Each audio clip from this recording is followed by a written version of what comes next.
சஷ்டி கவசத்துல ஒரு வரி வருது, ஒரு நாள் 36 கொண்டு. அதாவது கந்த சஷ்டி கவசத்தை ஒரு நாளைக்கு 36 முறை படிக்கணுமா. படிச்சா 7 மணி நேரம் ஆகும். நான் படிச்சிருக்கேன்.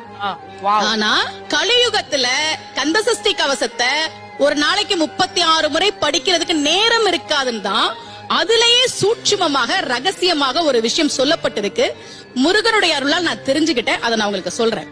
ரவண பவச ரரரரரரரா ரிவண பவச ரிரிரிரிரிரி, இதுக்கெல்லாம் என்ன அர்த்தம் நான் தேடி தேடி தேடி முருகன் அருளால் தெரிஞ்சுக்கிட்டேன். சரவண பவ முருகனுக்கான மந்திரம். இத 6 முறை சொல்லணும். இப்ப சாவ தூக்கி பின்னாடி போட்டீங்கன்னா ரவண பவச, அத 6 முறை சொல்லணும். இப்ப ராவ தூக்கி பின்னாடி போட்டா வனப வசர, வாவ தூக்கி பின்னாடி போட்டா நபவ சரவ, இப்ப நாவ தூக்கி பின்னாடி போட்டா பவ சரவண, பாவ தூக்கி பின்னாடி போட்டா வசர வனப. ஒன்னொன்னையும் 6 முறை சொன்னா 6 × 6 36 வரும்.